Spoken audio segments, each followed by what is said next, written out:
Hello friends, welcome back to my channel. আমি চলে এসেছি দারুণ একটা রেসিপি নিয়ে, 3 তরকারির সবজি। তো 3 তরকারি বলতে পটল, ঝিঙে, আলু, ওগুলো কেটে ধুয়ে পরিষ্কার করে নিয়েছি। এখন দিয়েছি পেঁয়াজ, তেজপাতা, কাঁচা লঙ্কা, সর্ষের তেল।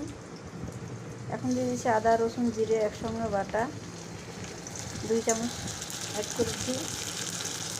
আর দিয়ে দিচ্ছি হলুদ, লবণ, লঙ্কা গুঁড়ো।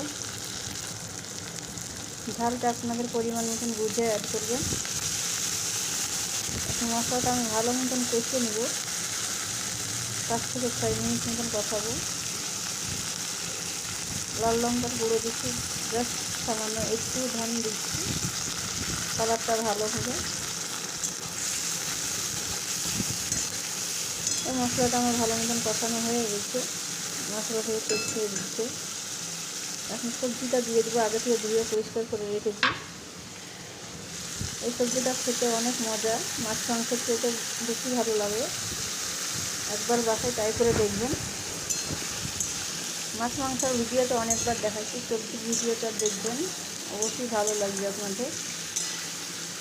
আর ভালো লাগলে ভিডিওটি লাইক, কমেন্ট, শেয়ার করে দেবেন বেশি বেশি করে। যারা নতুন অবশ্যই চ্যানেলটাকে সাবস্ক্রাইব করে রাখুন, পাশে থাকবেন।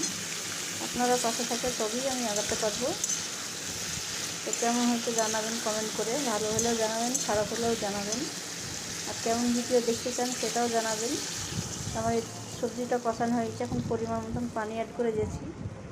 ভালো থাকবেন, সুস্থ থাকবেন। আল্লাহ হাফেজ।